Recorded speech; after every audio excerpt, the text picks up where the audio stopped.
신명기 31장 9절로 13절 말씀을 우리가 읽을 텐데 먼저 이 마음으로 읽으셨으면 좋겠어요. 얼마나 중요했으면 모세는 이 신명기 말씀을 너희들은 앞으로 이렇게 하라 말씀하시는 거예요. 그렇죠? 얼마나 중요했으면 모세는 앞으로 이 신명기를 너희들은 이렇게 대해야 한다라고 말하는 본문이 오늘 본문이에요. 우리 신명기 31장 9절부터 13절 우리 다 같이 한 목소리로 합독하겠습니다. 또 모세가 이 율법을 써서 여호와의 언약궤를 매는 레위 자손 제사장들과 이스라엘 모든 장로에게 주고 모세가 그들에게 명령하여 이르기를 매 7년 끝에 곧 면제년의 초막절에 온 이스라엘이 내 하나님 여호와 앞 그가 택하신 곳에 모일 때에 이 율법을 낭독하여 온 이스라엘에게 듣게 할지니 곧 백성의 남녀와 어린이와 내 성읍 안에 거류하는 타국인을 모으고 그들에게 듣고 배우고 내 하나님 여호와를 경외하며 이 율법의 모든 말씀을 지켜 행하게 하고 또 너희가 요단을 건너가서 차지할 땅에 거주할 동안에 이 말씀을 알지 못하는 그들의 자녀에게 듣고 내 하나님 여호와 경외하기를 배우게 할지니라. 아멘. 얼마나 중요했으면 모세가 죽기 바로 직전, 심하게 표현하면 모세가 죽기 한 2시간 전에 한 부탁이 오늘 말씀이에요. 그러니 이 신명기 말씀이 얼마나 중요하면 모세는 지금뿐만 아니라 대대로 너희 자녀들이 듣게 하고 배우게 하고 알게 하고 이 말씀대로 살게 하라고 신신당부를 했을까? 얼마나 중요한지 아시겠죠? 그러니까 제가 명절도 반납하고 신명기 세미나를 준비한 이유를 아시겠죠? 명절 연휴도 반납하고 우리 와이프랑 아내들은 다 어디로 보내놓고 뭐라 그래 그거 우리 집 말고 저 집을 뭐라 그래요? 저는 그런 거 잘 몰라가지고 처갓집? 시댁? 처갓집? 저 그런 거 잘 몰라요. 죄송해요. 좀 무식해가지고. 그래서 제 처하고 애들을 처갓댁에 보내놓고 제가 이 말씀을 준비하는 이유가 그렇게 있었죠. 좀 내려가서 진행하도록 하겠습니다. 실패한 곳에 다시 서다. 이 말씀 우리 민수기 묵상하셨으니까 잘 아시겠죠. 이스라엘이 지금 38년 전 실패한 곳에 다시 섰고 그 실패를 다시는 되풀이해서는 안 되는 하나님과 모세와 출애굽 2세대들에게 진심을 담아 전해준 책이 신명기예요. 여러분, 이 신명기는 성경에서 얼마나 중요한 책일까? 우리 먼저 그것을 좀 얘기해 보고 싶어요. 여러분, 성경이 총 몇 권으로 되어 있어요? 66권이죠. 그러니까 정확하게 성경이 아니라 성경전서예요. 성경은 한 권의 책이 아니라 66권의 책을 모아놓은 성경전서, 성경전집이에요. 그런데 그 66권의 성경이 다 똑같이 중요한 건 아니에요. 어떤 거는요, 이렇게 성경에서 빠져도 우리가 믿음 생활하고 신앙 생활하는데 그렇게 차이가 없는 책들이 있어요. 그렇다고 예를 들어서 지금 제가 말하는 책이 불필요한 책이라고 말하는 게 아니에요. 논점을 잘 들으세요. 예를 들어서 니느웨의 심판을 선언하는 나훔서가 있어요. 나훔서는 니느웨에 대한 심판을 말하고 있거든요. 그러면 성경 66권에서 나훔서가 빠진다 하더라도 우리의 신앙생활에 큰 지장은 없어요. 신약으로 가볼까요? 신약의 여러 이야기들 중에서 참 여러분들이 좋아하고 저 참 좋아하는 빌레몬서가 있어요. 바울이 갇혀있는 감옥에서 골로새에 사는 빌레몬의 집에도 도망 나온 노예 오네시모를 감옥에서 만나요. 그래서 그 빌레몬에게 야 너 오네시모를 용서해줘라 라고 하는 편지를 써 보낸 게 빌레몬서 아닙니까? 그런데요, 이 아름다운 이야기이지만 성경에서 빌레몬서가 없어도 우리 신앙생활에 지장은 없어요. 그러니 여러분, 성경 66권 가운데에 모든 게 하나님의 말씀이고 중요한 성경이지만 66권 안에서만 우리가 생각을 한다면 어떤 거는 꼭 있어야 되는 성경이고 어떤 거는 없어도 우리의 신앙생활에 큰 지장이 있는 책이 있고 큰 지장이 없는 책도 있어요. 그러면 여러분, 질문 하나, 정답이 없는 질문 하나 드려볼게요. 성경 66권 중에서 제일 중요한 책이 뭘까요? 창세기? 창세기요? 왜요? 창세기 맞아. 창세기 중요하죠. 창세기 중요해요. 또 뭐가 있을까요? 로마서 중요하죠. 로마서 중요해요. 또 뭐가 중요할까요? 요한복음, 우리 쉽게 마태복음, 마가복음, 누가복음, 요한복음 가운데에 사복음서 중에 한 권, 그 중에서 제가 개인적으로 제일 좋아하는 요한복음 해볼게요. 또 뭐가 있을까요? 요한계시록? 어떤 거요? 레위기. 얼마 전에 묵상했으니까 레위기 되게 중요해요. 우리가 좀 전에 좀 이따 말씀드리겠지만 하나님께서 우리에게 주신 율법의 계명이 63개인데 그 중에서 레위기에 있는 게 287개예요. 그러니까 거의 율법의 절반이 어디에 있어요? 레위기에 있어요. 레위기 너무너무 중요한 책인데 여긴 안 적으려고요. 중요한 건 맞아요. 사람마다 또 달라요. 이건 제 기준이에요. 아까 누가 계시록 그러셨죠? 계시록 참 중요해요. 보세요. 그러면 5권이라 그랬습니다. 창세기 중요하고 요한복음 중요하고 로마서 중요하고 계시록 중요해요. 여기에서 신명이 눈치로, 난 모르겠지만 눈치로 여기에서 제 개인적으로 이 5권이라 그랬으니까 갈등하는 2책이 있어요. 5권을 만약에 넣는다라고 하면 여기 뭘 넣어야 될까 하는 게 한 권이 히브리서고 한 권이 신명기예요. 6권이라 그러면 이 3권으로 하겠어요. 그리고 손가락이 5개밖에 없어가지고 제일 중요한 건 5개를 꼽으라 그러면 신명기일까 히브리서일까 모르겠어요. 그런데 여러분, 그러면 성경에서 제일 중요한 책이다 라고 우리가 말하려고 한다면 기준이 있어야 될 거 아니에요. 기준이 뭘까요? 읽으면 은혜 되는 책? 구원받는 책. 좋아요. 구원받는 책. 또 뭐가 있을까요? 성경에서 이 책들이 제일 중요하다고 말하려고 한다면 기준이 있어야 될 거 아니에요. 믿음. 오케이, 좋아요. 정답은 없어요. 역사 좋죠. 근데 이렇게 한번 해볼까요? 성경 66권 가운데서 어떤 그 성경 한 책이 빠져버린다면 우리가 하나님에 대한 진리, 복음에 대한 진리를 전혀 알 수 없게 돼버리는 책이 있어요. 그렇죠? 만약에 성경에서 이 책 66권 중에서 이 책이 빠져버리면 무언가 우리의 신앙생활에 지식에 큰 구멍이 나는 책들이 있어요. 그런데 구멍이 나도 별로 상관없는 책이 있어요. 나홈서. 아까 니느웨에 대한 하나님의 심판의 말씀을 선포를 하는데 그 한 가지를 배울 수 있죠. 하나님은 이스라엘뿐만 아니라 전 세계의 역사를 관할하시는, 주장하시는 분이시구나 하는 걸 나홈서를 통해서 배우는데 그 이야기는 나홈서에만 있는 건 아니야. 이사야에도 있고 여기저기 성경이 다 있어요.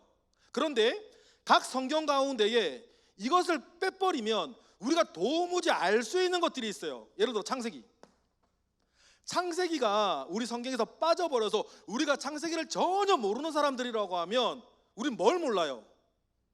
중요한 걸 몰라요. 창조가 어떻게 됐는지, 이스라엘이 어떻게 됐는지, 뭐가 이스라엘이 애굽에 왜 있는 거야 대체? 그런 중요한 내용은 창세기에만 있어요. 그러면 우리가 사복음서 중에 하나 요한복음이에요. 그럼 우리가 성경에서 사복음서가 확 빠져버렸어. 그럼 우리 어떻게 될까요? 아니, 오셨다는데 대체 하나님이 육신을 입고 이 땅에 오셨다는데 대체 뭐 하신 거야 대체? 모르는 거예요. 그러니까 중요해요. 로마서가 빠져버리면 사실 갈라디아서나 다른 데도 있어요.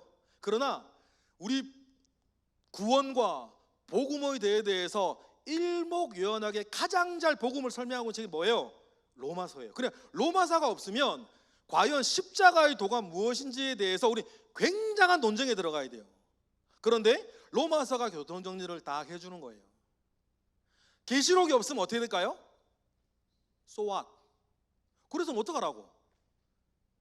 계시록이 빠져버리면 그래서 어떡하라고? 이 세상과 우리의 믿음과 우리의 구원은 도대체 어떻게 되는 거야? 그 마지막이 어떻게 되는 거야? 알 수가 없어요. 그러니까 여러분, 계시록, 로마서, 요한복음, 창세기는 성경에서 꼭 있어야 되는 책이고, 꼭 있어야 된다는 말은 여러분들이 잘 아셔야 되는 책이에요. 그러니 여러분, 창세기, 사복음서 중에 하나, 로마서, 요한계시록은 여러분들이 정말 그 내용을 잘 숙지하고 있으셔야 돼요. 오늘 오전에 원로 목사님께서 기독교의 내기둥 뭐 이렇게 말씀하셨는데, 저는 성경의 내기둥 하면 네 권이에요. 그런데 손가락이 5개라. 그러면 히브리서를 고민한다면 히브리서는 왜 중요할까? 여러분, 성경 여기저기에 하나님이 육신이 되어 이 땅에 내려오셨다라고 하는 성육신의 이야기는 성경에서 많이 나와요. 그런데요, 히브리서만 가지고 있는 게 있어요. 왜 성육신 해야 돼? 왜 하나님이 성육신을 해야 되지? 왜 하나님이 인간의 몸을 입고 성육신 하셔서 우리 가운데 오셔야 했는가? 6가지 이유를 분명하게 말하고 있는 책이 히브리서밖에 없어요. 히브리서가 없으면 왜 하나님이 성육신 해야 돼? 라고 하는 그 이유를 우리는 몰라요. 또 히브리서에만 나오는 유일한 하나가 있는데 그게 뭐냐면 예수의 대제사장 되심이에요. 우리는 왕이신 예수님, 또 선지자이신 제사장이신 예수님, 그리고 선지자이신 예수님, 그래서 기름 부은 삼중직에서 왕과 선지자와 제사장 이야기를 많이 하는데, 성경에서 예수의 대제사장 되심을 우리에게 말하고 있는 유일한 책이 히브리서예요. 그러니까 히브리서가 성경에서 빠져버리면 예수의 대제사장이시다는 개념은 성경에 사라져버려요. 그리고 왜 이 하나님이 인간의 몸을 입고 이 땅 가운데 내려오셔야 했냐, 그 이유도 사라져버려요. 그러니 히브리서가 중요하다 안 중요하다? 중요해요. 그만큼 뭐도 중요하다? 신명기는 왜 중요할까? 여기에 우리의 숙제인 거예요. 여기에 우리의 숙제. 강의 하나 돌아가 보실까요? 그렇다면 우리가 성경의 중요도를 판단할 때에 66권의 성경 중에서 이 책이 만약에 없어져 버린다면 우리의 신앙생활과 우리의 모든 부분들에 대해서 정말 중요한 교리와 중요한 영적 지식이 사라져 버리는 책들이 있다면 그 책은 성경에서 어떻다? 정말 중요한 책이라는 거예요.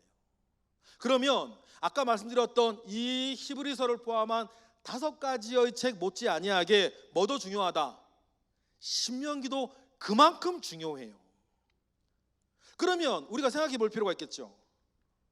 그러면 이 성경에서 신명기서가 없어져 버리면, 사실 18세기, 19세기에는 그런 논의가 있었어요. 야, 이 성경에서 신명기 빼버리자, 이거 불필요하다. 이것 때문에 너무 복잡하다. 이거 변론도 안 되고, 그날 신명기 복잡한 책이거든요. 그래서 많은 복음주의에 있는 사람들, 목회자, 신학자들이라 하더라도 이른바 자유주의 신학자들이 막 공격이 있는데 이 신명기 때문에 방어가 안 되네. 그만큼 신명기는 혼란스러운 책이었어요. 그럼에도 불구하고 유대인들부터 오늘의 그리스도인 우리들까지 신명기를 굳세게 붙잡고 왔어요. 이해가 안 되고 말이 안 돼도 일단 신명기는 붙잡고 본 거예요. 그러면 왜 그랬을까? 신명기가 만약에 성경에서 사라져 버린다면 우리에겐 어떤 일이 벌어질까? 그 이야기를 오늘 좀 해볼게요. 우리가 가지고 있는 한글 성경은 총 4부분으로 되어 있는데, 원래 유대인이 가지고 있는 구약 성경은 3부분으로 되어 있어요. 그것을 이제 뭐라 그러냐면 토라라고 불러요. 우리가 알고 있는 창출레민신 모세오경이에요. 그 다음에 네비임이라고 불러요. 그리고는 케투빔이라고 부르죠.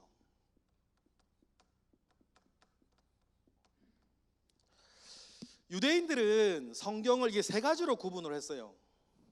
토라는 우리가 알고 있는 모세오경, 창세기, 출애굽기, 레위기, 민수기, 신명기인데, 그런데 이 토라는 중요한 3가지 이야기를 담고 있어요. 첫 번째는 스토리.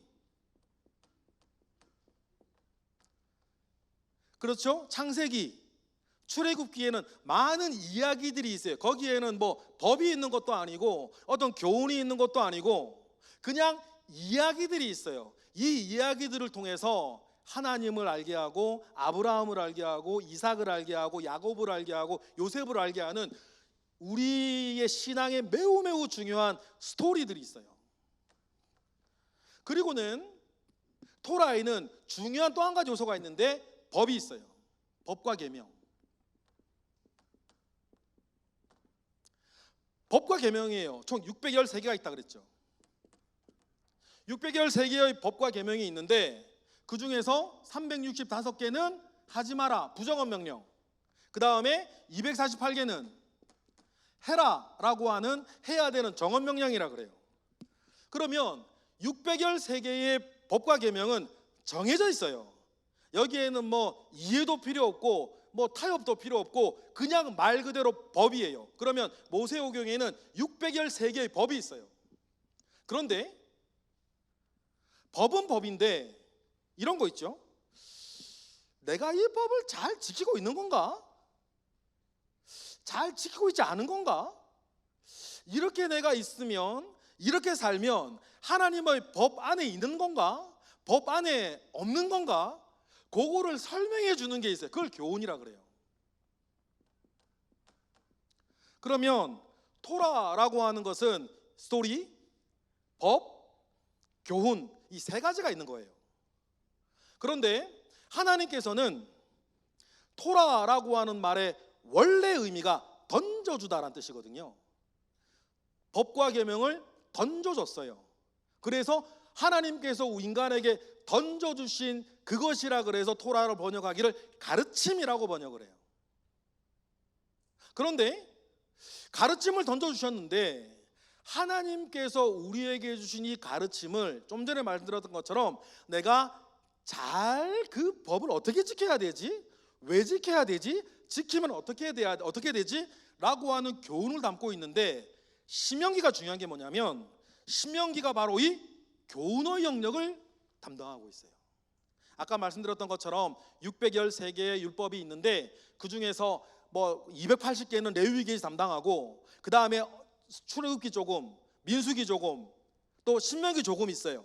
그런데 신명기의 주된 메시지는 뭐냐면 우리가 하나님께서 주신 이 613가지의 법을 내가 지금 지키고 있는지, 지킬 마음이 내게 있는지, 내 삶은 지금 하나님의 법 가운데 지금 딱 이렇게 선다면 칭찬받을 것인지 아니면 저주받을 것인지를 우리에게 설명하고 알려주는 교훈이 어디에 있냐면 신명기에 있어요. 근데 왜 중요하냐면 법이 이렇게 있는데 법은 법으로 있으니까 그 법을 바라보고 있는 내가 저 법을 왜 어떻게 지켜서 무엇이 된다는 얘기인가 라고 하는 교훈을 우리가 잘 알아야 전체 토라를 어떻게 되는 거예요? 지킬 수 있는 거예요. 그래서 오늘 우리가 세미나 전에 읽었던 그 말씀처럼 모세는 이 모든 내용을 너희들뿐 아니라 가나안 땅에 들어가서 너희가 알지 못하는 모든 자녀들에게도 7년마다 한 번씩 계속해서 반복해서 어떻게 해라? 들려주어서 읽게 하고 듣게 하라 이야기를 한 거예요. 그런데 이뿐 아니에요. 성경은 이렇게 세 가지로 돼 있다 그랬어요. 네비임이에요. 여러분, 네비힘, 성경에서 히브리어에서 임자가 붙으면 복수형이에요. 그러면 네비임이라 그랬으니까는 뭐의 복수형이겠네요. 여러분, 선지자라고 하는 그 말의 히브리어 단어가 뭔지 아세요? 나비라고 하는 말이에요. 예언하다, 대언하다라고 하면 나바거든요. 나바인데 네비라고 하는 말이 선지자라는 말인데, 네비임이니까 번역하면 뭐겠어요? 선지자들이에요. 그러면 네비는 뭐예요? 모든 여러분들이 알고 있는 모든 선지서들을 네비임이라고 그래요. 그런데 우리가 선지서들을 보면, 제가 어렸을 때 그런, 아니 선지자들은 왜 이렇게 화만 내? 맨날 화만 내는 거야. 뭐 잘못했다 그러고 책망하고 심판을 이야기하고, 대부분의 선지서들은 그런데 이 선지자들은 왜 화를 낼까요? 왜 심판을 얘기하죠? 무언가 이스라엘이 잘 못했기 때문이죠. 그러면 이스라엘이 잘했다 못했다를 판단하는 선지자들의 기준이 있어야 될 거 아니에요. 그 기준이 뭐예요? 토라, 특별히 토라에 담고 있는 교훈들인 거예요. 그러면 여러분,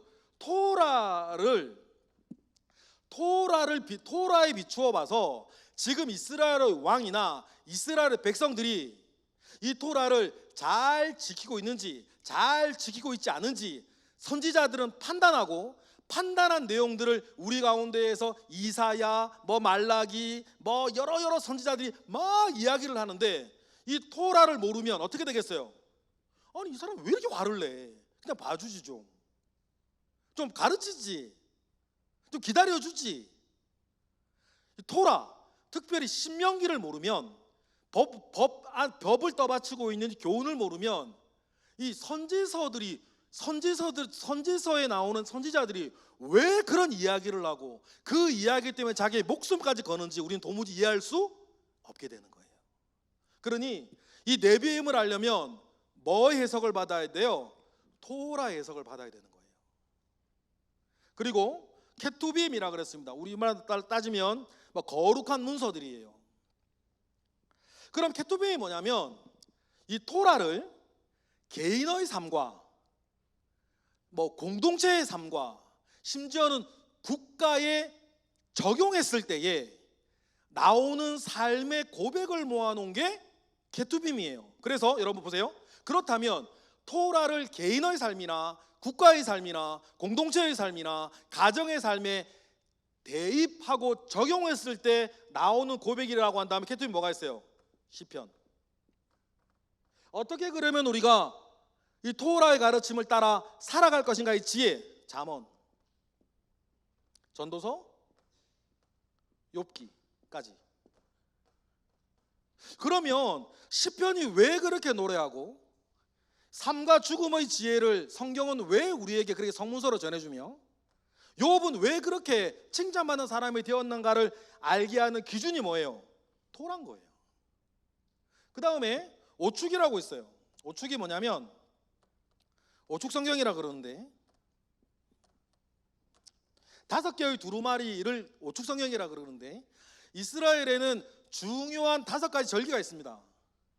그 중요한 이스라엘의 5가지 절기 하나하나마다 온 이스라엘을 모아놓고 읽으라고 하는 책이 있어요. 예를 들어서 6월절부터 시작하겠죠. 6월절에 읽어야 되는 책이 뭐냐면 아가서예요. 왠지 아시겠어요? 일어나 함께 가자. 6월절은 아가서를 읽고, 초막절에는 이 전도서를 읽어요. 그리고 이스라엘이 망한 날, 망한 망국일을 기념하여서 만국일을 기념하여서 만국일에는 예레미야 애가를 읽습니다. 그리고는 수장절이 나오겠죠. 수장절, 곡식을 다 거둬들여서 이렇게 저장하는 추수감사절 같은 날에는 룻기를 읽어요. 룻기 아름답죠? 그리고 마지막 부림절에는 뭐를 읽어요? 부림절하면 에스더. 다른 교회 목사님들은 우리 거룩한 성동교회 성도는 성경 되게 많이 한 줄 알아요. 부림절하면 에스더 나와야지. 그죠? 그러면 이 케투비 성문서는 이 절기절마다 이 이스라엘 공동체가 이 토라를 자기들의 삶에 적용했을 때에 나오는 삶의 고백들인 거예요. 그 다음에 이 세 인물이 나오죠.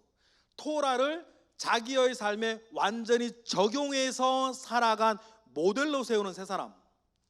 다니엘, 에스라가 나오면 느헤미야. 그러면 보세요. 구약 성경 자체가 토라, 네빔, 케투빔으로 되어 있는데 토라, 이야기와 법과 교훈, 이 이야기가 어떤 교훈을 담고 있으며 법과 계명을 지키기 위해서 어떻게 우리는 살아가야 한다는 것을 교훈을 담고 있는 신명기를 기준으로 해서 네비움도 존재하고 여러분 케투빔도 존재하는 거예요. 그러니 토라, 특별히 뭐를 모르면 신명기를 모르면 여러분 우리가 성경이 왜 이렇게 기록하고 있는지를 알 수가 없어요. 그 예를 하나 볼게요. 강의 안에 보시면 신명기는 토라 이후 모든 성경의 관점과 적용의 뭐다? 기준이에요. 이걸 기준으로 모든 걸 판단해요. 왕을 판단할 때에도 선한 왕이다, 선하지 못한 왕이다를 판단할 때 기준이 뭐예요? 신명기예요. 이 교훈을 따라. 그러면 보십시다. 예 1번 성경을 찾아보세요. 우리 세미나니까 성경을 찾아보는 게 좋을 것 같아요. 북이스라엘에 시므리라고 하는 왕이 있습니다. 시므리라고 하는 왕이 있는데 이 시므리라고 하는 그 왕에 대한 평가를 우리 한번 읽어볼게요.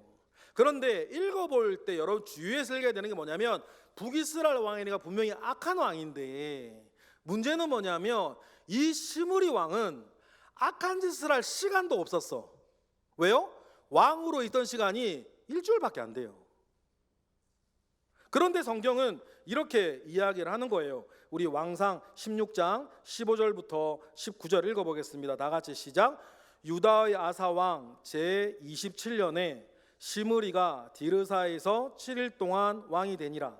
그때에 백성들이 블레셋 사람에게 속한 기쁘돈을 향하여 진을 치고 있더니 진중 백성들이 시므리가 모반하여 왕을 죽였다 함을 들은지라. 그날에 이스라엘의 무리가 진에서 군대 지휘관 오므리를 이스라엘 왕으로 삼음에 오므리가 이에 이스라엘의 무리를 거느리고 기쁘돈에서부터 올라와서 디르사를 에워쌌더라. 시므리가 성읍이 함락됨을 보고 왕궁 요새에 들어가서 왕궁에 불을 지르고 그 가운데 자살한 거죠. 죽었으니 이는 그가 여호와 보시기에 악을 행하여 범죄하였기 때문이라. 그가 여로보암의 길로 행하여 그가 이스라엘에게 죄를 범하게 한 그 죄 중에 행하였더라. 그래 시므리는 왕으로 며칠 있었어요? 일주일 7일 있었어요. 그러니까 이 말은 뭐냐면 우리가 생각할 때 시므리는 하나님 아버지 앞에 악한 일을 할 시간도 없었어요. 일주일밖에 왕으로 안 있었는데. 그런데 왕궁에 불을 지르고 자살을 하죠. 그런데 성경은 열왕기상은 이 시므리가 왜 악한 왕이었는지 맨 마지막 절에 무슨 길로 행하여? 여로보암의 길로 행하여 이스라엘에게 뭐를 범하게 했다? 죄를 범하게 했기 때문이라 그래요. 그 내가 성경 읽을 텐데 공통점을 찾아보세요. 그 다음에 시므리 대신에 왕이 된 사람이 오므리라는 왕이에요. 오므리는 여러분 잘 알고 있는 아합 왕의 아버지예요. 오므리가 왕이 됐는데, 여러분 오므리는요 북이스라엘의 박정희예요. 왜냐하면 정말 찢어지게 가난하게 살던 북이스라엘을 경제적으로 부강하게 만드는 왕이 오므리예요. 그러니 대한민국에 박정희가 있으면 북이스라엘은 오므리가 있어요. 그래서 오므리 왕 뒤에는 세계의 모든 세계사에 등장하는 나라들이 북이스라엘 땅을 오므리 땅이라고 불러요. 그래서 북이스라엘을 멸망시킨 아수르의 문헌을 보면 아수르 왕 디글랏빌레셋이 우리가 오므리의 땅을 정복하였다 그렇게 기록할 정도로 오므리는 북이스라엘에서 제일 중요한 왕이고, 모든 백성들이 우리를 윤택하게 만들어준 왕이니까 다 좋아하는 왕이었어요. 그럼에도 불구하고 성경은 오므리에 대해서 뭐라고 이야기를 하고 있냐면, 먼저 우리 열왕기상 16장 17절을 읽어볼게요.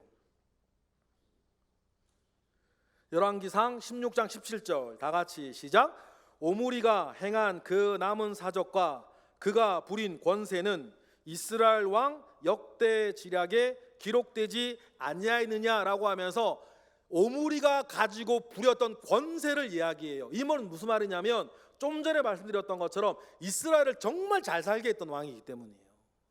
그런데 이렇게 놀라운 일을 잘 해낸, 경제적으로나 정치적으로나 훌륭한 일을 업적을 이루어낸 이 오므리를 성경은 뭐라고 평가합니까? 뒤에 25절부터 볼까요? 다 같이 시작. 오므리가 여호와 보시기에 악을 행하되 그 전의 모든 사람보다 더욱 악하게 행하여 느바서의 아들 여로보암의 모든 길로 행하며 그가 이스라엘에게 죄를 범하게 한 그 죄 중에 행하여 그들의 헛된 것들로 이스라엘 하나님 여호와를 뭐하게 하셨다? 똑같이 나오는 게 있죠. 뭐예요? 여로보암의 죄라는 거예요. 여로보암의 죄가 뭔지 아세요? 남과 북이 나누어졌을 때 북이스라엘의 왕 여로보암이 자기 나라 백성이 절기만 되면 남유다 예루살렘에 가서 제사를 드리니까 이 사람들이 거기서 좀 물 들어오면 어떡하나 싶어가지고 북이스라엘 땅 북쪽과 남쪽 단과 부엘사바에 뭐를 만들어요? 여호와를 위한 제단을 만들어요.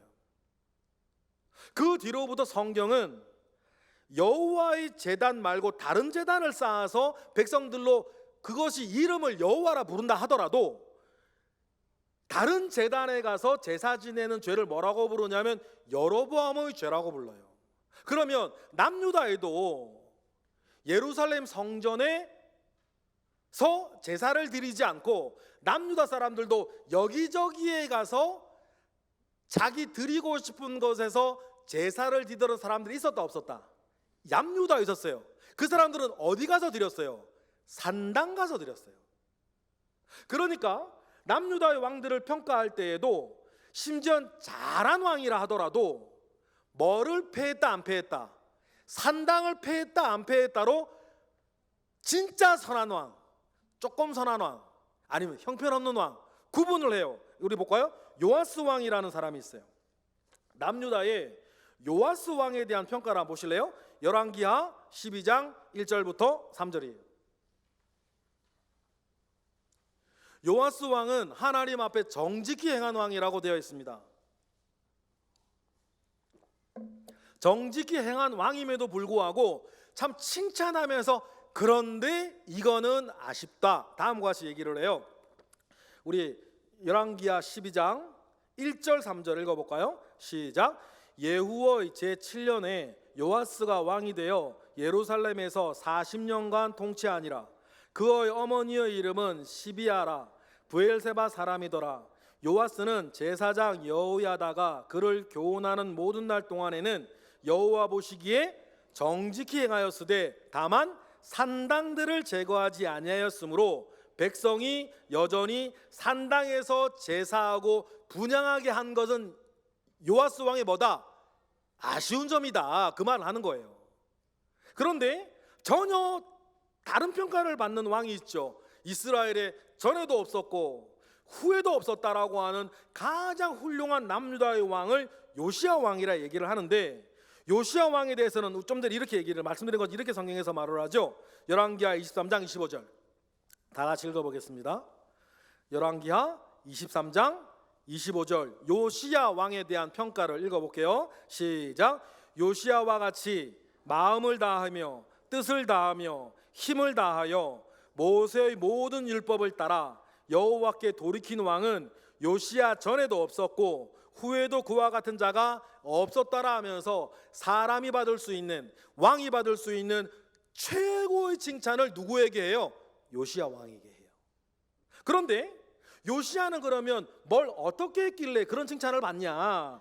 또 우리 앞에 분 볼까요? 열왕기하 24장 15에서 20절. 다른 선한 왕들도 다 했는데 요시야만 한 게 있어요. 읽어볼게요. 15절부터 시작.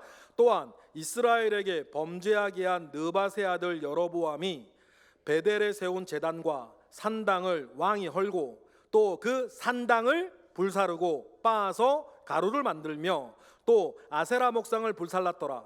요시야가 몸을 일으켜 산에 있는 무덤들을 보고 보내어 그 무덤에서 해골을 가져다가 제단 위에 불살라 그 제단을 더럽게 하니라.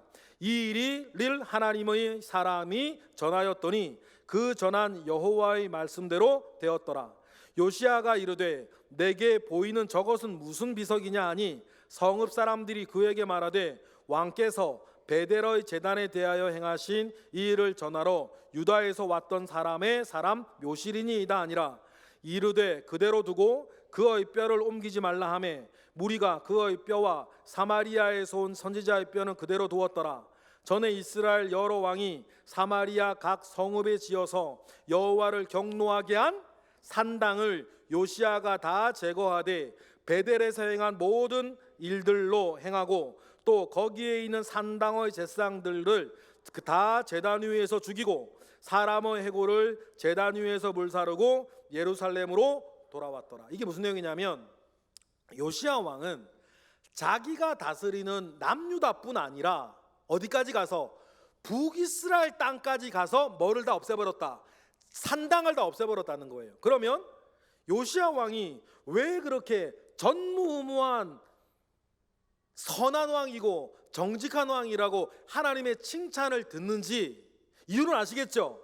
예루살렘 성전 외에 다른 곳에서 예배하는 단이나 베델이나 각종 산지에 있는 사당을 다 없애버렸기 때문이에요. 이것이 요시야의 가장 큰 장점이었고 요아스의 아쉬움이었고 오므리와 시므리의 죄악이었어요. 그러면 여기 이 말을 길게 했던 거예요. 이것이 왜 죄가 되지? 이것이 왜 죄가 돼요? 신명기에 보면 교훈이 있을까요, 없을까요? 찾아보실까요? 신명기 12장. 신명기 12장 13절 14절에 보면 어떤 내용이 나와요? 신명기 12장 13, 14절 다 같이 읽어보겠습니다. 시작. 너는 삼가서 내게 보이는 아무 곳에서나 번제를 드리지 말고 오직 너희의 한 지파 중에 여호와께서 택하실 그곳에서 번제를 드리고 또 내가 내게 명령하는 모든 것을 거기서 행할지니라. 이것을 기준으로 하는 거예요. 그러면 우리가 지금 읽었던 신명기 12장 13절 13절의 말씀을 가지고 시므리도 오므리도 요아스도 요시야도 판단하는 기준을 삼아요.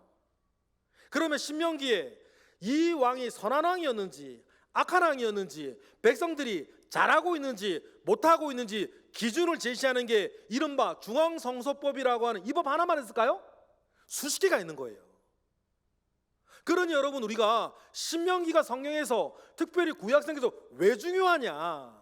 신명기를 빼버리면 오므리가 왜 악한 왕이야? 요시야는 왜 악한 왕이지? 왜 선한 왕이지? 판단할 수 있는 기준을 잃어버려요. 그러니 우리가 좀 심하게 얘기하면요, 신명기를 모르면 구약 성경 전체를 이해도 못하고 해석도 못해요. 신명기를 모르면 자기 느낌 따라 기분 따라 해석하게 돼요. 그러니 모든 성경을 구약의 모든 성경을 이해하고 모든 구약 성경을 해석하는 데에 기치특기가 되는 게 뭐다? 신명기예요. 신명기를 모르면 다시 한번 구약 성경을 해석할 수가 없어요. 그러니 여러분 신명기를 잘 알으셔야 돼요. 왜냐하면 다시 한번 강조할게요.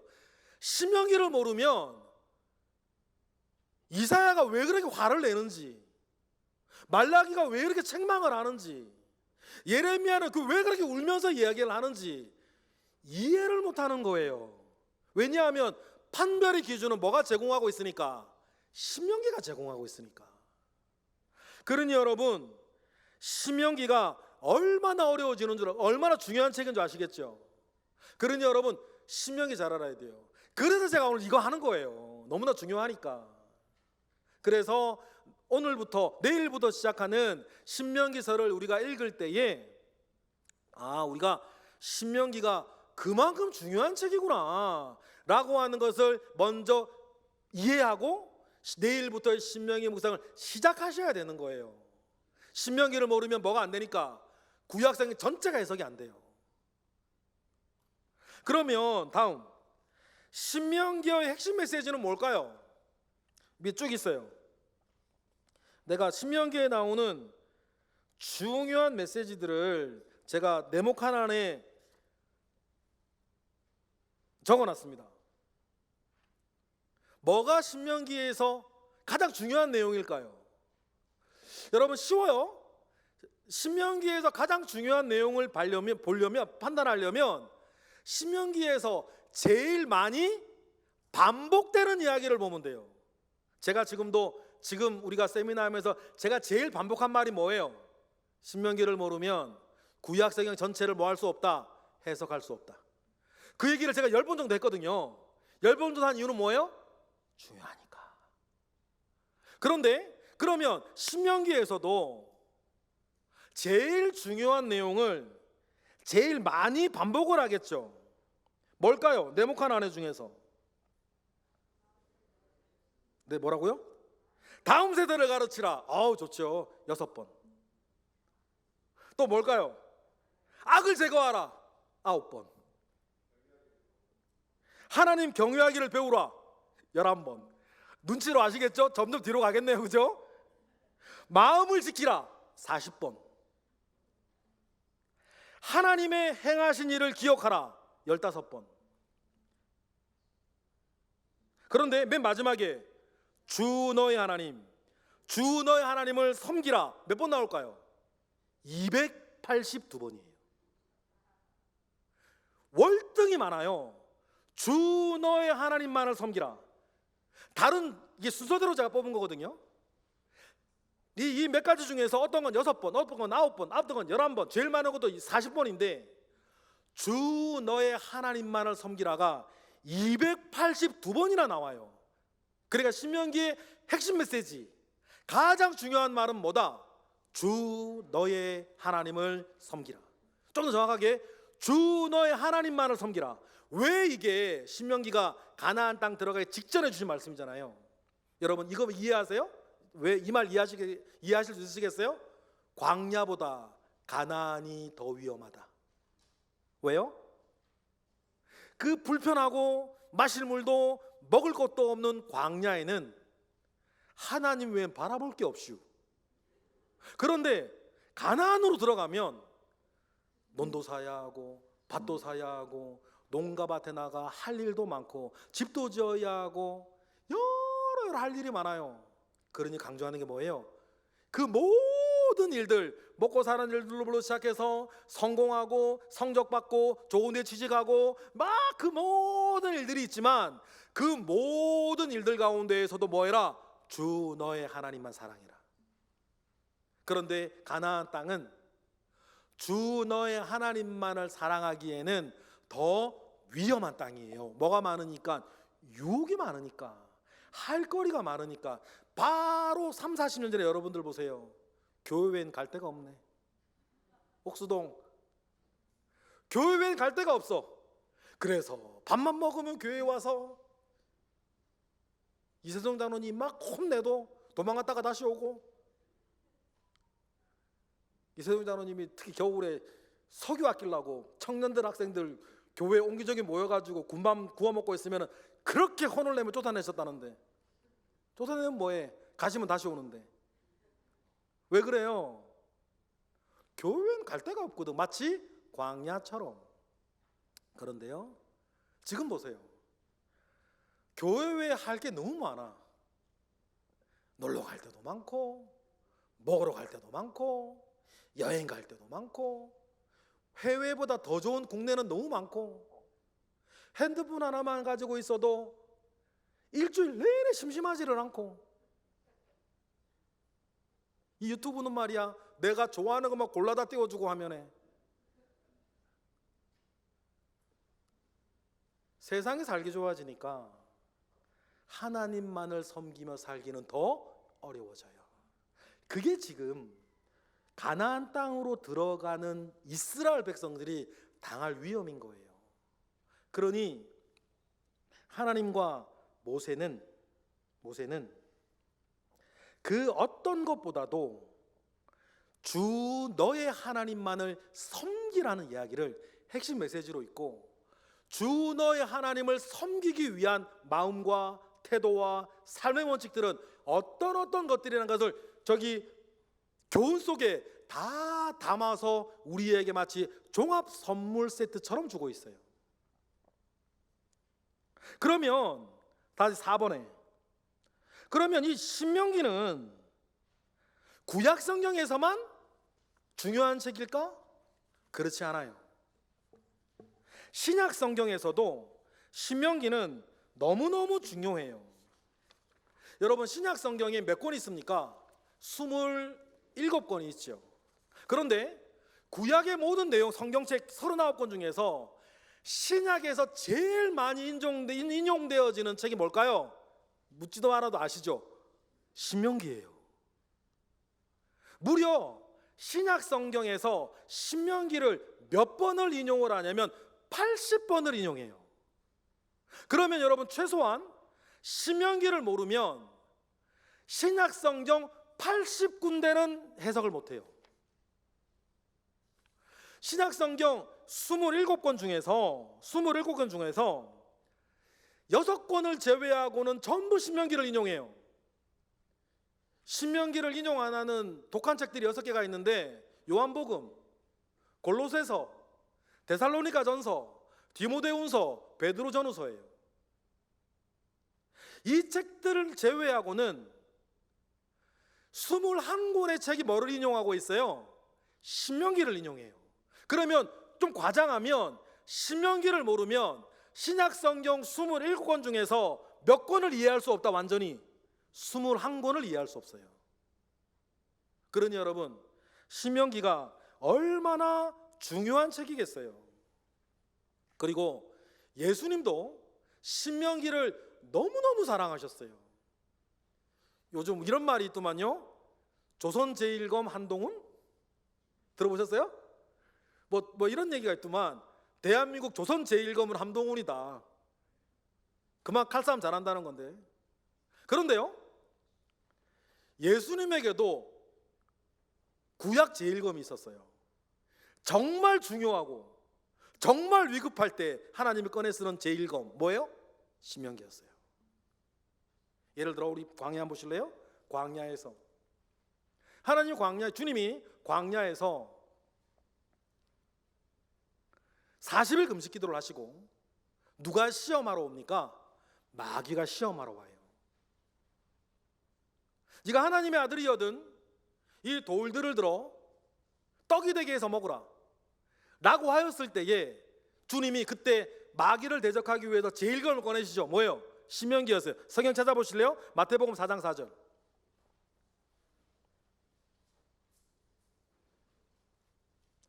마태복음 4장 4절. 다 같이 읽어보겠습니다. 시작. 사람이 살 것이 아니요. 그 성경 가만히 보세요. 거기에 기억이나 니은 적혀 있나요? 기억 있죠? 기억이 뭔지 성경 제일 끝으로 내려가 보세요. 신명기 8장 3절 말씀이에요. 찾아보진 않을게요.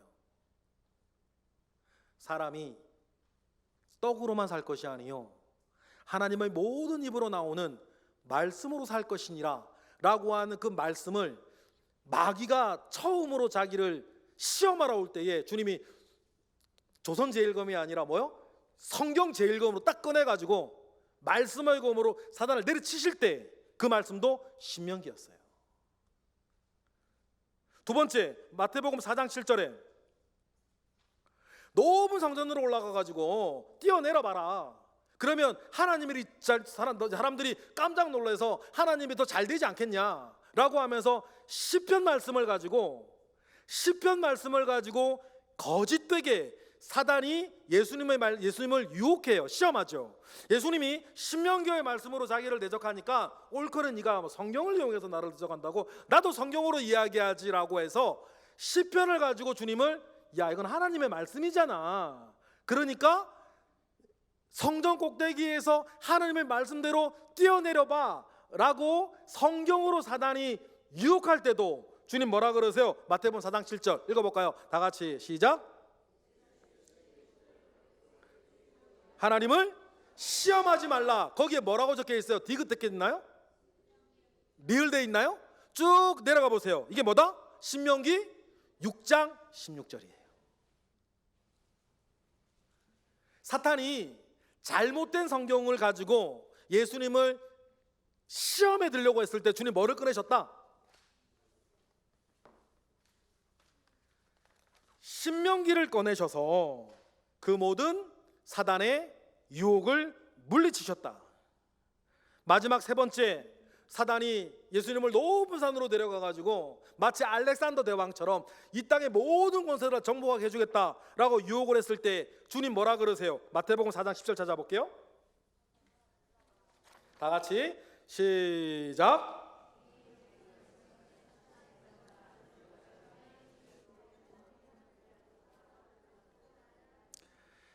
하나님께 경배하고 다만 그를 섬기라. 저 성경 밑으로 가요. 그것도 뭐예요? 신명기예요. 주님 말씀하셨어요. 성경에 기록되었을 때 성경에 이르시되 주님이 말씀하시는 그 기록된 성경은 뭡니까? 신명기였어요. 예수님의 마음에 있는 단 하나의 책을 꼽으라고 한다면 여러분 그것은 신명기였어요. 주님에게도 이 신명기는 너무너무 중요했다. 나중에 주님이 고난주간에 여러 헤롯의 당원들하고 바리새인들하고 와가지고 예수님을 막 유혹을 하지 않습니까? 시험에 들게 하려고 유혹을 하고 율법사들이 와가지고 예수님 막 올무에 빠뜨리려고 막 유혹을 할 때 정말 어려운 질문 하나 해요. 아빠 613가지의 율법 중에서 장로의 유전까지 3,000개의 유전 중에서 주님 당신은 참 지혜롭고 막 침 바르는 얘기죠. 지혜롭고 권능 있고 대단한 분이시라고 우쭐하게 만들어 놓고서는 그 율법사들이 주님께 어떤 질문을 올무에 빠뜨리려고 던져요. 그러면 그 율법 중에서 제일 중요한 제일 큰 계명이 뭡니까? 라고 물어요. 이렇게 얘기하면 저쪽에서 들고 일어날 거고 저렇게 얘기하면 이쪽에 들고 일어날 굉장히 간교한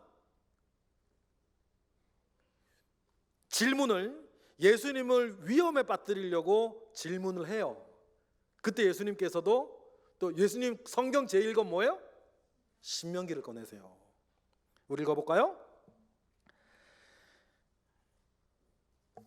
읽어보겠습니다. 그렇죠? 그때 주님이 뭐라고 그러시죠? 마태복음 22장 36절부터 40절 다 같이 읽어주실래요? 다 같이 시작.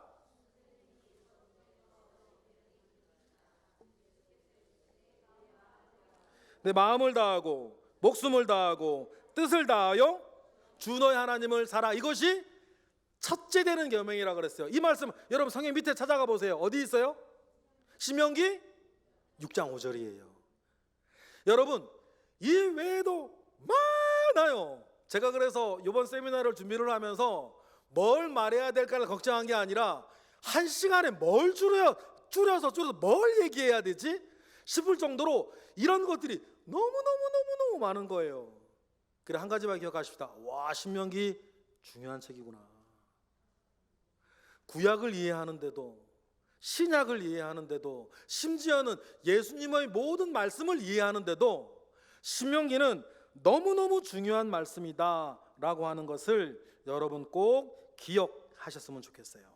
그러니 여러분, 주님이 그렇게 하셨다면 저도 여러분도 신명기에 좀 능통한 사람이 되어서 이럴까 저럴까 마음이 나뉠 때, 내가 시험에 들려 그럴 때, 어려움이 나를 찾아왔을 때, 어떻게 해야 될지 모르겠을 때, 여러분 성경 제1검 신명기를 꺼내 말씀의 검을 휘두를 수 있는 저와 여러분이 되시기를 바랍니다.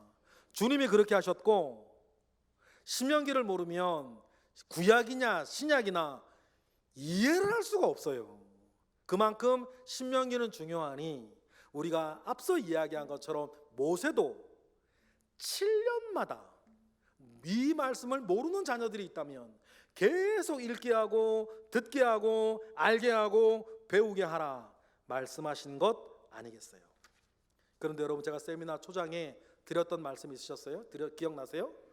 근데 신명기는 너무너무너무 기독교를 어렵게 한 책이기도 해요. 왜냐하면 신명기의 말씀을 여러분 가만히 나중에 묵상해서 보시면 레위기의 말씀하고는 달라. 민수기의 말씀하고는 달라요. 그러니까 이 신명기는 앞에 나오는 출애굽기의 율법, 레위기의 물법, 민수기의 문법하고 좀 다른 거예요. 그래, 이게 뭐야 대체?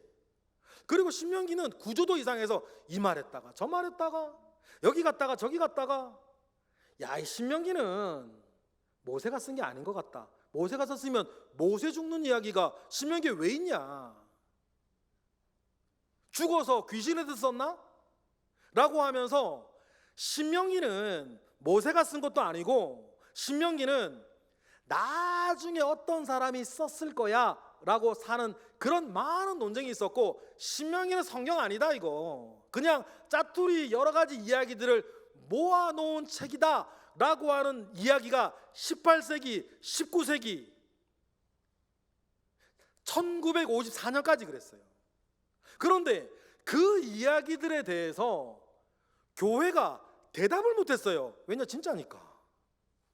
나중에 아시게 되겠지만요, 레위기나 민수기나 출애굽기에 나오는 율법과 다른 내용들이 신명기에 너무 많은 거예요. 그러다가 1954년 이제 성서학을 전공하는 사람은 모를 수 없는 이름이 하나 있는데 마틴 노트라는 사람이 있어요. 이스라엘의 전승사를 연구한 정말 천재 중에 천재, 구약이라고 하면 정말 제일 권위 있는 마틴 노트라는 사람이 딱 등장해가지고 뭐라 얘기하냐면 모세 5경이 아니라 모세 4경이다. 왜냐하면 신명기는 모세가 쓴 게 아니니까. 그 말을 했고 그 말이요, 모든 신학, 구약신학 무너뜨려 버렸어요. 왜 그러면 어떤 근거를 통해서 마틴 노트는 그런 얘기를 했을까? 1954년, 제가 연도도 안 까먹어. 너무 억울해가지고. 그런데 여러 가지 이야기들을 하는데 여러분, 마틴 노트라고 하는 사람의 주안점이 뭐냐면, 성경에 보면 이스라엘이 가나안 땅 들어가기 전부터 한참 정복을 끝난 직후나 왕정의 이야기들을 할 때에 그 모든 역사 가운데에서 통일적으로 너희들이 요러한 잘못을 범하면 하나님께서 너희들에게 허락하신 약속의 땅에서 멸망을 당하고 너희들은 포로로 잡혀갈 것이다 라고 하는 내용이 줄기차게 반복해서 나오는 6권의 책이 있어요. 뭐냐면 여호수아, 반복해서 나와요. 특별히 여호수아의 마지막 유언에 나오거든요. 너희들이 하나님이 약속의 땅에 속히 명하리라, 이런저런 하면. 그리고 사사기, 사무엘상, 사무엘하, 열왕기상, 열왕기하, 이 6권에는 이스라엘 백성이 마치 이스라엘이 남유다가 망해서 뿔뿔이 바벨론으로 흩어져 포로로 갔다는 것을 마치 알고 있는 것처럼 이 신명기 빼고 일단 여호수아, 사사기, 사무엘상, 사무엘하, 열왕기상, 열왕기하 6권의 책들은 마치 이스라엘이 멸망해서 바벨론으로 포로로 이미 잡혀간 걸 아는 것처럼 이 6권의 책은 반복해서 나와요. 그리고는 이 마틴 노트가 연구를 해보는 거예요. 아니 6권의 책은 왜 이러지? 마치 이스라엘이 망한 걸 알고 있는 것 같으네. 그러면 이스라엘이 어떻게 하면 망해서 이방 땅으로 포로로 잡혀간다는 것을 이야기할 때에 무엇을 기준으로 그런 얘기를 했을까 찾아보는 거예요. 그럼 당연히 어디 있겠어요? 신명기에 있는 거예요. 그래서 마틴 노트가 신명기, 여호수아, 사사기, 사무엘상, 사무엘하, 열왕기상, 열왕기하는 한 사람이 썼다. 모세가 쓴 게 아니고 이스라엘이 멸망당한 어느 한 시점, 연도도까지 말해요. 주전 550년. 주전 550년에 이 모든 역사를 이미 알고 있는 사람이 이 신명기까지 썼다라고 막 전승사 연구라고 하는 그 정말 핵폭탄을 빵 터뜨려 버리는 거예요. 그런데 교회가 거기서 답을 못해. 근거를 찾아볼게요. 아까 6권 중에 맨 마지막 책이 뭐였어요? 열왕기하였죠. 열왕기하 우리 맨 마지막 부분 보실래요? 25장 8절에서 10절.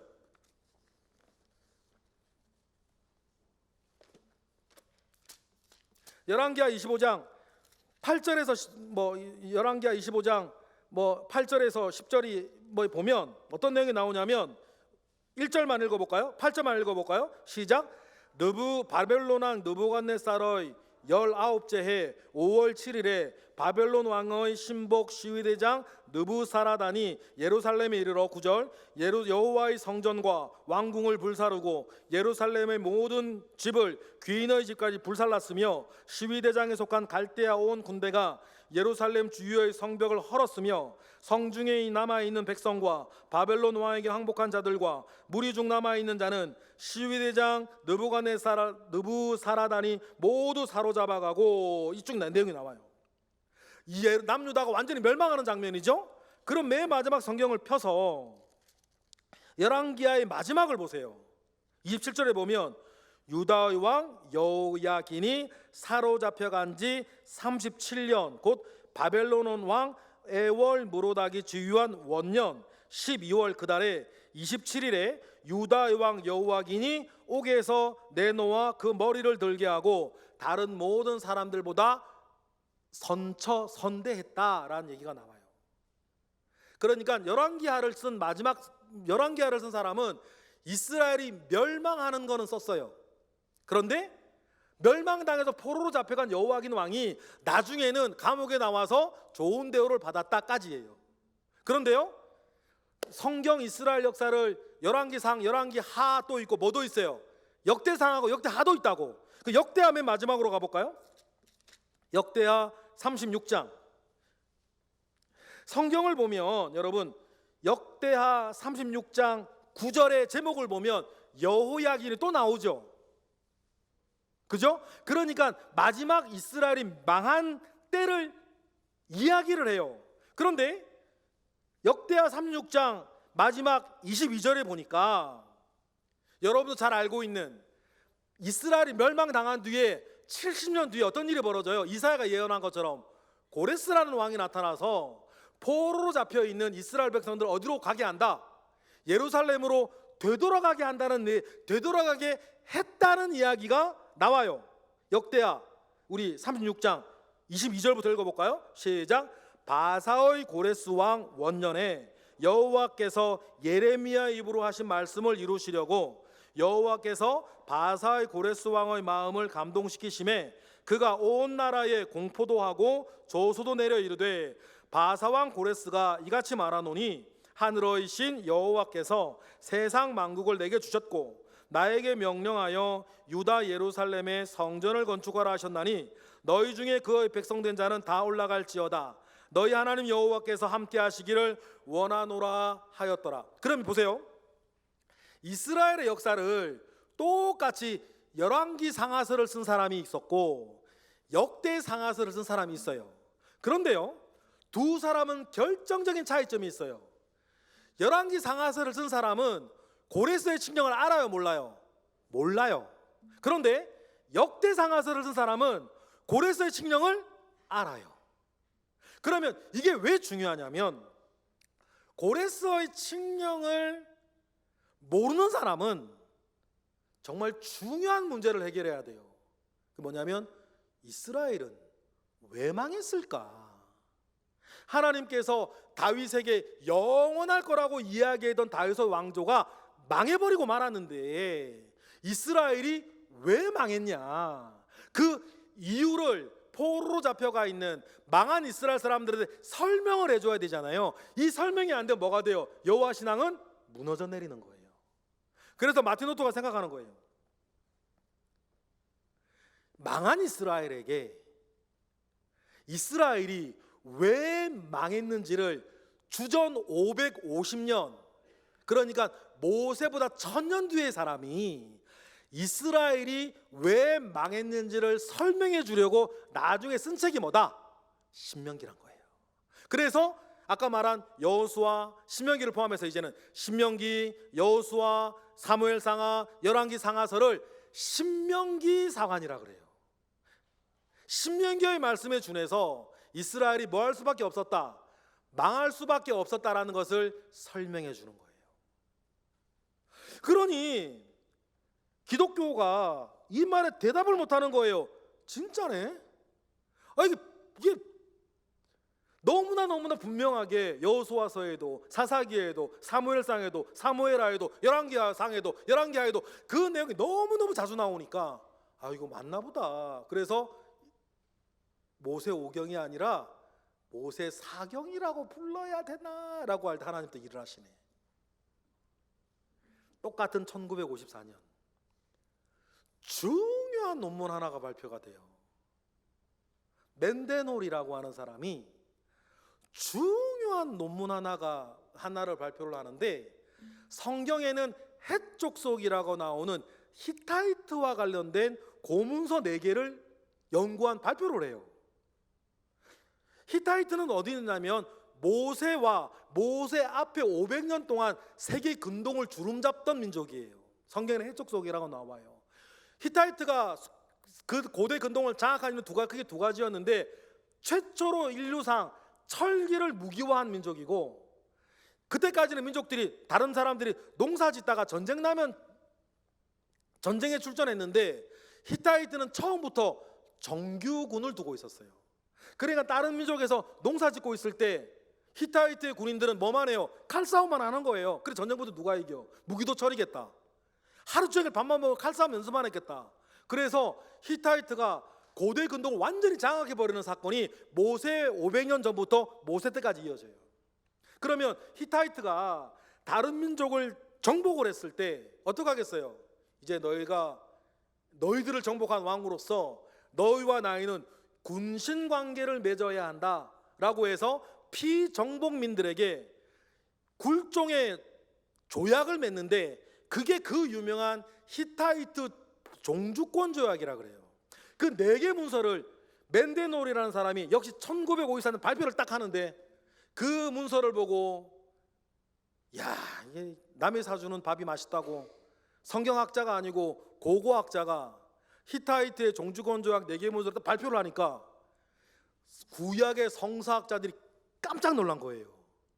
히타이트의 종주권 조약의 형식이 도무지 신명기서는 어떤 형식으로 어떤 기준으로 기록된 책이야 도무지 알 수가 없어서 마틴 루터의 이야기에 찍소리도 못하고 있었는데 맨데놀이라고 하는 사람이 히타이트 종주권 조약 문서 4개를 딱 발표하고 났는데 그 조약 하나하나 형식이 뭐랑 똑같아요?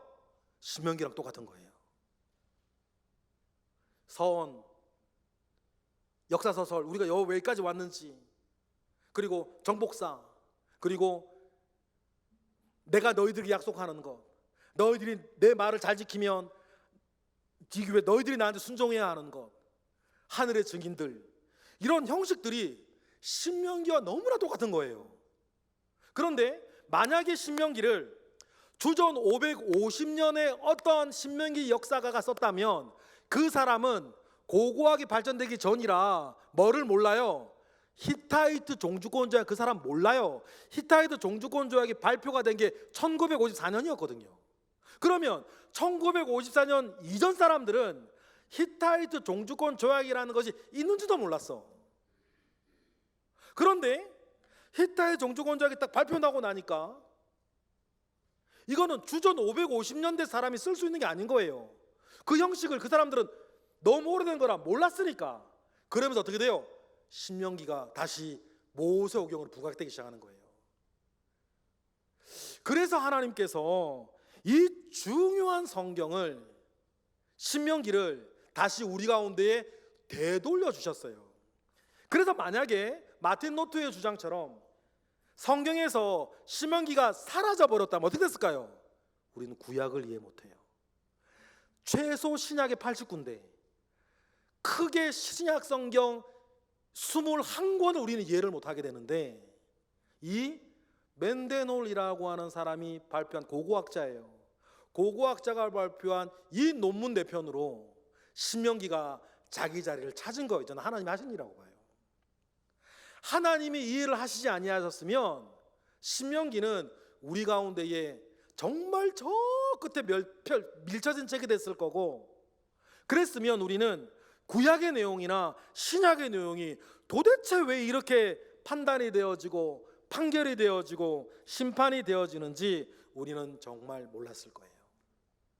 그리고 또 중요한 제일 유명한 발견은 1992년도에 발견이 되어지는데, 그 전에 발견되어졌던 바산에 대한 고고학 유물이 있었어요. 신명기의 난제 하나가 이거예요. 민수기 얼마 전에 우리가 묵상했으니까. 민수기에 보면 민수기 21장에 아모리 왕 시온이 모압 땅을 정복해서 발락을 혼내준 것에 대해서 노래가 전해진단 말이에요. 고대 근동은 되게 유명한 사건이었나 봐요. 그러니까 아모리 왕 시온이 모압 땅을 정복하고 거기에 기겁을 했던 발락이 아모리 왕 시온을 물리친 이스라엘을 보고 놀래가지고 발람을 데려다가 저주하게 만드는 사건. 아이고, 우리가 아모리 왕 시온도 감당하지 못했는데 아모리 왕 시온을 물리친 이스라엘 우리가 어떻게 감당해? 그래서 발락이 발람 데려다가 저주하고 막 그런 일이 벌어지잖아요. 그런데 민수기에는 그의 내용이 나오는데 신명기에 보면 아모리 왕 시온인 뿐 아니라 바산 왕 옥도 나와. 그런데 이 바산 왕 옥이 누군지, 어떤 사람인지 아무도 모르는 거예요. 그러니까 또 마틴 노트 같은 사람이 그거 봐라, 이거 바산 지역이 이스라엘 가운데 중요하게 부각된 것은 이스라엘이 다윗 솔로몬 이후에 바산 지역에서 많은 민족들이 나라가 일어선 그것 때문이 아니냐. 그런데 무슨 신명기에서 바산왕 옥이 등장하냐. 그런데요, 시간 관계상 읽어보지는 않을 텐데 여러분, 우리 나와 있는 것처럼 신명기는 전체 그러면 어떤 구조냐면, 모세가 가나안 땅에 들어가지 못하는 모세가 가나안 땅에 들어갈 이스라엘 사람들한테 세 편의 설교를 하는 것이에요. 첫 번째 설교는 과거 이야기, 오늘까지 우리가 어떻게 오늘에 여기까지 이르렀는가, 과거에 대한 회고와 감사를 하는 설교. 두 번째, 그러면 여기까지 온 우리는 어떻게 살아야 하나, 그 내용을 전하고 있는 게 두 번째 설교예요. 그 두 번째는 뭐 십계명도 나오고 많은 율법들이 나와요. 그리고 세 번째, 앞으로 가나안 땅에 들어가서 이스라엘은 어떻게 살아야 하나, 미래에 대한 이야기를 하는 게 세 번째 설교예요. 그런데 이 얘기를 왜 하냐면 신명기는 전체 그런 구조예요. 그런 이해하시고. 그런데 모세가요, 첫 번째 설교, 우리가 오늘 여기까지 어떻게 이르게 됐지? 두 번째 설교, 그럼 오늘 어떻게 우리는 살아야 하지? 첫 번째, 두 번째 설교를 모세가 시작을 할 때에 중요하게 이스라엘을 격려하는 내용 중에 뭐가 나오냐면, 우리가 바산 왕 옥도 물리쳤다는 이야기가 나와요. 아모리 왕 시온과 바산 왕 옥을 우리가 물리쳤다는 얘기가 나와요. 근데 아모리 왕 시온은 오케이, 민수기에 나오니까. 그 바사랑 오고 우리가 몰라요. 도대체 이게 뭐냐 하고 있었는데, 제일 유명한 발견은 텔단에서 1992년에 고고학으로 발견이 됐는데, 바산 왕 옥의 성들이 발견되기 시작하는 거예요. 딱 모세 시대 때. 그런데요, 여러분 광화문 가보셨어요? 광화문에 가보면 광화문에 성벽이 있는데, 광화문에서 제일 두꺼운 거 광화문 쪽이잖아요. 문 쪽의 성벽이 몇 미터 정도 될 것 같으세요? 2미터? 3미터? 어쨌든 그 정도예요. 그런데요, 바사낭 옥의 성을 고고학적으로 발굴해 보니까 문이 아니라 성벽의 두께가 9미터예요. 성을 막고 있는 성문이 40cm짜리 철문이에요. 그런데 40cm짜리 철문이 2개예요. 놀라지 마세요. 그런데 바사낭 옥의 성이 1개가 아니에요. 지금까지 발굴될 것만 60개예요. 그러면 모세가 말하는 거죠. 가나안 땅에 들어가서 이제 정복 전쟁을 해야 되는 이스라엘아, 두려워하지 마라. 누구처럼? 1세대 사람들처럼. 너희는 이미 아모리 왕 시온을 물리쳤고 바사낭 옥을 물리친 사람이라. 그러니 두려워하지도 말고, 바사낭 옥의 침대가 발견이 됐는데요, 이따만한 무쇠 침대가 길이 4m, 폭이 4m짜리예요. 그러니까 아마 바산왕 옥이나 그 민족 사람들이 거인족이었던 것 같아요. 하나님은 기억하십니다. 이스라엘의 출애굽 1세대들이 왜 실패했지? 뭐였어요? 겁먹었거든요. 그렇죠? 그들은 겁먹었어요. 정탐고 12명 보내놨는데 거기에 안악자손이 살고 큰 성이 있고, 그들은 철병거가 있으며 그 땅이 아무리 좋아도 우리는 못 간다, 겁집어 먹고 실패했던 게 출애굽 1세대들이었어요. 그래서 40년을 다 지나 신명기의 시간이 되면 하나님 최선을 다하십니다. 뭐하게? 이스라엘이 겁먹지 않도록. 그래서 마치 하지 않아도 될 일을 하세요. 아직 요단강 건너지도 않았는데 마치 땅을 받은 것처럼 레위인에게는 어떻게 하고 너희들은 어떻게 땅을 놔두고 땅을 나눈 지도자로 누구누구를 세우고. 여러분, 이거는 여호수아 13장에서 하면 되는 일이거든요. 여호수아 13장에서 해도 되는 일들을 하나님은 민수기에서 하세요. 뭐 하라는 거예요? 확실히 믿으라는 거예요. 그리고 이스라엘에게 가나안 땅에 들어가기 전에 가나안 지역의 가장 강력한 두 민족, 아모리 왕 시온과 바사랑 옥의 60개 성읍을 이스라엘이 그 땅에 들어가기도 전에 먼저 뭐하게 하세요? 정복하게 하시고 승리하게 하시고. 그러니 모세는 자기의 3가지 설교 가운데 2편을 이스라엘아, 너희 아버지들처럼 겁먹지 마라. 너희는 이미 아모리 왕 시온을 이겼고, 누구를 이겼다? 바산 왕 옥을 이겼느니라. 우리가 군사력으로 이겼냐? 우리가 경제력으로 이겼냐? 우리가 외교력으로 이겼냐? 오직 여호와 하나님을 믿는 믿음 안에서 이겼느니라. 그러니 이제 요단강을 건너서 가나안 땅에 들어갈 때에도 이스라엘아, 하나님만을 신뢰하고 절대 뭐하지 마라. 겁먹지 마라. 염려하지 마라. 하나님이 너희를 뭐하게 하신다? 이기게 하시고 너희를 뭐하게 하신다? 그 땅을 차지하게 하신다. 그 확신을 심어주는 책이 뭐예요? 신명기의 내용인 거예요. 오늘 말씀의 제목을 세미나에 이렇게 정해봤습니다. 실패한 곳에 다시 섰다. 40년 만에. 여러분, 바라기는 여러분들이 이 신명기를 묵상하시면서 여러분들이 실패한 곳에 다시 서보시기를 바랍니다. 여러분, 무엇에 실패하셨나요? 가정에서 실패하셨습니까? 사업에 실패하셨나요? 관계에 실패하셨습니까? 정말 중요한 일인데 잘 되지 않은 일이 있으셨나요? 여러분, 신명기 묵상을 통해서 실패한 곳에 다시 서세요. 그리고는 여러분 두려워하지 마세요. 염려하지 마세요. 이스라엘 백성들이 이미 아모리 왕 시온을 이겼고 바산 왕 옥을 이긴 것처럼 다시 실패한 곳에 하나님께서 이스라엘 다시 세우셨으니 이스라엘이 앞으로 자기가 실패한 곳에서 새 출발할 거예요.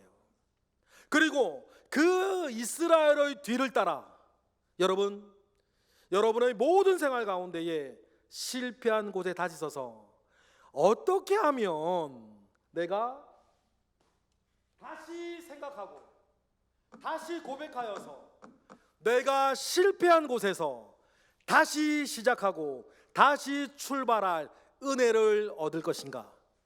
여러분, 그 은혜를 어디서 받아라? 신명기서에서 받으시라. 그러니 여러분, 신명기서는 구약을 생각해도 신약을 생각해도 예수님을 생각해도 무언가 어디 하나에 실패한 것이 있는 여러분들이 있다면 다시 시작하는 은혜를 받게 하는 귀중한 책이 무엇이다? 신명기다. 그런 신명기 묵상 위에서 여러분의 실패를 부끄러워하지 마시고 내가 실패했던 곳에서 새 출발하고 다시 시작하는 은혜를 받으시는 우리 모두가 되기를 주님의 이름으로 축복합니다. 기도하겠습니다. 할렐루야. 하나님 감사와 영광을 올려드립니다. 크신 은혜 가운데에 우리와 함께 하시옵소서. 하나님 아버지로부터 말미암아 오는 크신 역사가 우리 가운데 시작이 되었으니 하나님께서 우리 가운데 시작되어지는 신명기의 모든 말씀을 통해서 교훈을 받게 하시고 내가 신앙생활 잘하고 있는지, 내가 사회생활 잘하고 있는지, 내가 교회생활 잘하고 있는지, 내가 가정생활 잘하고 있는지, 내가 개인 영성 잘하고 있는지 신명기를 통해서 점검받게 하시고 확인받게 하시고 또한 우리의 삶에 신명기의 말씀을 잘 고백해내어서 다시 시작하는 은혜, 다시 출발하는 은혜, 그래서 승리하고 성공하는 은혜를 우리 모든 예배자들이 받게 하시옵소서. 예수 그리스도의 이름으로 감사하며 기도드렸나이다. 아멘.